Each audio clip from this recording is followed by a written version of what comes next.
friends. Ready to read Restart? I am. Ted doing a good job, but I noticed there's some cat hair on him. So I think my cat has put cat hair on Ted the dog. They're becoming friends. Now, I have an audience. I have to warn you. My son and my husband are home, so they may pop in. Maybe, maybe not. They don't like to be on camera. So we are on chapter 12, Chase Ambrose, back to our main character. Remember yesterday we were kind of predicting that he and his friends were stealers. Not Pittsburgh Steelers, Caleb, but just stealers. Maybe they stole something from the nursing home because they kind of hinted that. A few more memories have come back. Mostly it's just images and impressions, but there's one that's pretty concrete. My mother has been showing me a lot of old pictures in the hope that something might ring a bell. One snapshot of an ivy-covered building looks kind of familiar. The student union at Johnny's University, Mom explains. It triggers a flashback.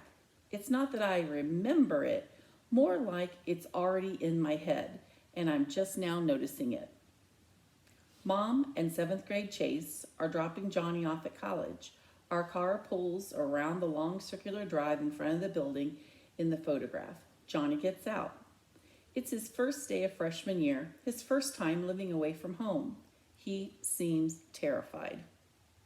I know I would be. And what do I feel? Sympathy for my poor scared brother? Or for Mom, who's on the verge of tears? For myself even, I'll be losing my brother to a new life in a faraway place. I don't feel any of those things. Instead, I'm thinking, what a wuss that kid is. I can't believe I ever looked up to him. What a wimp. What a baby. My scorn is so sharp that it jolts me back to the here and now. How could I have had such harsh judgments about my own brother? When I was in the hospital, Johnny was there at my bedside every minute. Mom was, just as worried about me, just as torn up by my accident. I guess that wasn't payback for the wonderful brotherly loyalty I've shown him over the years. People say I've changed. I'm barely beginning to understand how much. Dr. Cooperman isn't surprised that my memory is returning. My brain is totally fine, he says at the next appointment. After all, I remember everything that's happened since coming out of the coma. Not that it would be easy to forget things like Shoshana dumping frozen yogurt on my head, or Brendan going through the car wash on a tricycle, or how it felt to push Joey against the wall, a blur of violence, anger, and lightning-fast action. And something else too. I may not be proud of it, but it's the truth. Satisfaction. I didn't like the way a situation was going, and I changed it with my own physical power. Aaron's words come back to me. You didn't have to attack him. And Shoshana's goon? That haunts me a little. I don't regret stopping Joey from bullying Brendan, but was fighting really the only way to make that happen? Worse, I didn't even consider trying to talk Joey down. I just grabbed the kid and manhandled him, at the same way he was manhandling Brendan.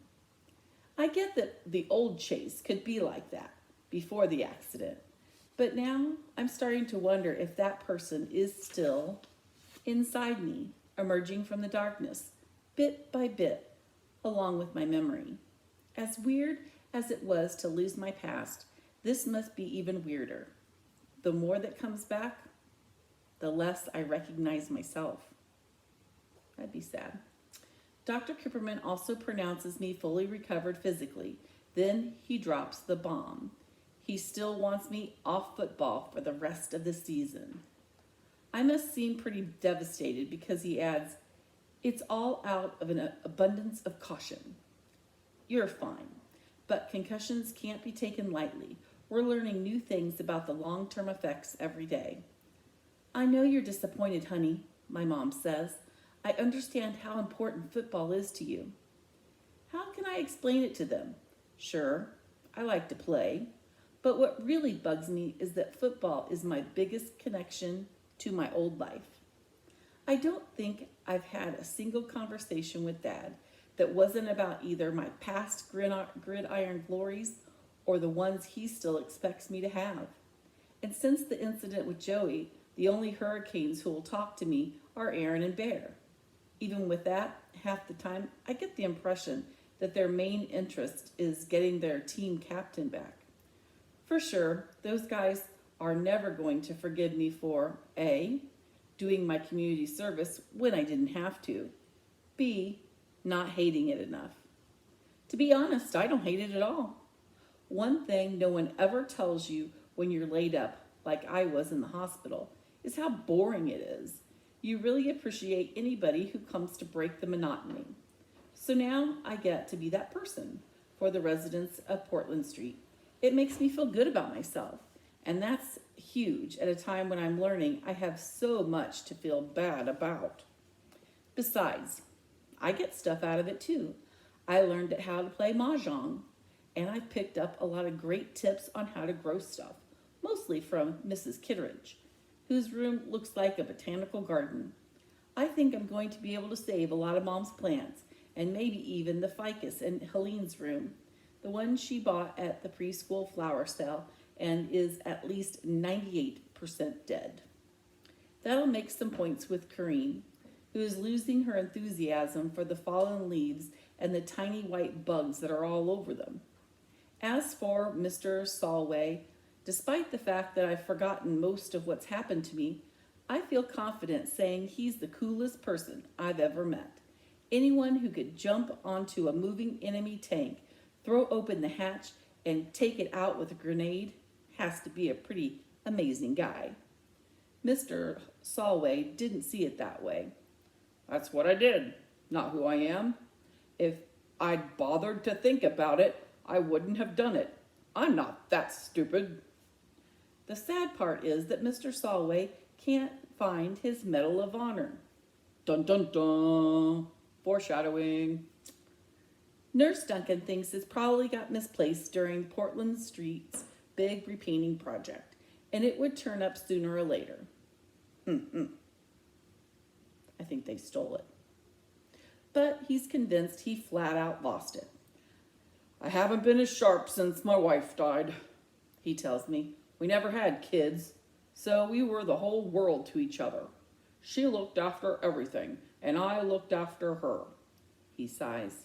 You can see which one of us did a better job. When she was gone, that's when my life pretty much ended. This, he sweeps his arms and takes in the room, is marking time. I hate it when he talks like that. Come on, Mr. Solway. You've got a good life here, plenty of friends. He glares at me. Have you ever asked about me around this place? Old ladies on crutches do the 100-yard dash when they see me coming. I've got my own personal table for one in the dining room, and the nurses call me Mr. Happy Face. They think I don't know, because they assume I'm just as deaf as everyone else in this funny farm. I'm getting the sense that, before my accident, I was kind of Mr. Happy Face at school. I confide in him. I could have told you that, he replies. When you first showed up here, you were just like those two other good-for-nothings. Maybe the worst of the three. Sometimes a whack on the head is exactly what a fellow needs. That's a pretty harsh thing to say to someone with amnesia, but that's just the way Mr. Solway is. He isn't being mean, he's being honest. He's lived a long time, he's been through a lot, and he doesn't feel like he was pulling any punches. I respect that more than anything. That whack on the head cost me 13 and a half years of my life, I reminded him. Remembering is overrated, he assures me. You know that heroic act that earned me that fancy medal? I don't remember 1 second of it. The only reason I know what happened is from the report my captain filed with headquarters. I guess when you get older, it's hard to hang on to every detail, I offer. He shakes his head. It isn't old age. It's looking into a T-34 tank after a grenade's gone off inside it. Not a pretty sight. That was the medic's explanation anyway. You block out what you can't face. They were the enemy, I say gently. There was a war on. They're always the enemy when they're shooting at you, kid. But a dead man doesn't care what uniform he's wearing. I'm better off forgetting the whole rotten business, medal and all. That's another thing I have in common with Mr. Solway. We're memory loss buddies. I wonder if I blocked out what a jerk I used to be because I couldn't face it. I don't know it's the same thing, though. Besides, my lost past has started to come back. I wouldn't exactly call it a tsunami of recollection, more like the water torture where the blindfolded prisoner feels a drip on his head just often enough to drive him crazy, anticipating the next one. I can't even be sure they're real memories. Blowing out candles as what could have been one of my birthday parties, a view of the Hollywood sign that might have come from our family trip to California, being crushed under a dog pile of football players, a flashback to one of my sports triumphs. Who can tell? My mind plays tricks on me. Last night I had a dream about cherry bombs going off inside a piano, scaring some poor kid half to death, and I woke up in a cold sweat. Ha, that was real. But when I checked the school yearbook for a picture of Joel Weber, he wasn't the guy in my dream. There was no memory, just the product of a guilty conscience. My theory is my brain invents fake memories of things I heard about because I'm trying so hard to remember stuff. I even had a nightmare from the Korean War, and for sure, I was never there. I actually saw myself in uniform, climbing up the side of a tank, like Mr. Solway did. I yank open the hatch, pull the pin on my grenade, but when the soldiers inside look up at me, I can't bring it myself to drop it in on them. I just hang there, not knowing what to do, until the grenade goes off in my hand. Believe it or not, the impression from my accident that seems the most vivid is that little girl. Sometimes so much that I feel like I should be able to reach out and touch the white lace on her blue dress or the red ribbon in her hair. I have to question whether she's any more real than the dreams. She never moves. She just stands there, not looking at me, but off to the side somewhere. She must be important though. She's the one image that was still with me when I woke up in the hospital. I wonder who she is. I wonder that too. School triggers a few memories too, but they're mostly random images and feelings of deja vu. There's nothing solid enough to be useful. I still don't really know the faculty, the kids, the custodians. I'm just now learning my way around the building. I've been attending since 6th grade. I obviously don't remember what a lousy student I was because my teachers are all so impressed with how well I'm doing now. Some of them seem like they're ready to faint when I actually hand in a homework assignment. Video club is the one place that's brand new to me because it actually is. We've collected tons of footage for the yearbook. I'm lagging behind the other members since most kids run a mile when they come to see me, when they see me coming. I always shout, "Brendan sent me," so they'll know I'm not looking for trouble. Ms. DeLeo wants me to work on my interviewing skills because my subject seems so ill at ease. Yeah, no kidding. They're all waiting for me to pull their underwear up over their heads or stuff them into the nearest locker. At least the video kids are getting used to having me around, except Shoshana, who hates me for good and always. I can't blame her, even though I have no memory of what Aaron and Bear and I did to her brother. It's pretty strange to be despised for something that, in your mind, never happened. And to someone it seems like you never met. She stopped fighting with me directly. Mostly she makes pointed comments about how the club should have closed up membership while they had the chance. That's unfair because I'm not even the last to join. Kimmy got here after me, and if I'm a newbie, I don't know what you call her. She doesn't know a camera from a kumquat. For her interview with the head cheerleader, she left the lens cap on, so there was audio, but no video. On her second try, she zoomed in so close that all you could see was the mouth talking. I think Brendan kind of has a crush on Kimmy because he won't hear anything bad about her. Shooting a mouth but no face is expressionism, and the lens cap are too analog for digital age. Whatever. Brendan's true love, though, is YouTube. This afternoon, he shows us his latest clip of a tiny goldfish bravely swimming against the pull of a bathroom drain, while electric guitars roar in the background. Just as the struggling creature is about to get sucked away to his doom, a toilet plunger slams down over the open drain, saving his life. Brendan pauses the video to scattered applause. I call it Plunger Ex Machina, he announces grandly. Shoshana doesn't approve. You're wasting your time with this stuff. You should be helping me with my entry for the National Video Journalism Contest. It would be a huge boost if we win. He brushes her off. The kind of internet traffic I'm trying to generate isn't going to come from some senior citizen reminiscing about the good old days. That depends on who we pick, Shoshana insists. Seniors have lived through amazing times and have accomplished incredible things. We just have to find the perfect subject.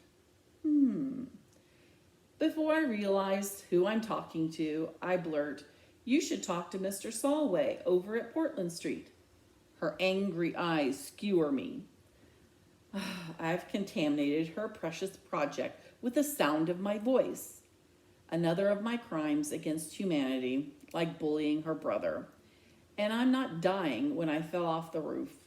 Who's Mr. Solway? Kimmy asked. A hero from the Korean War. He was awarded the Medal of Honor. That's the highest award any soldier can get. And how would you know something like that? Shoshana demands. It's obvious she doesn't believe a word out of my mouth. I work there. Aaron, Bear, and me. It's our community service for... My voice trails off. She, of all people, knows exactly what we're doing community service for. He sounds perfect, Brennan agrees.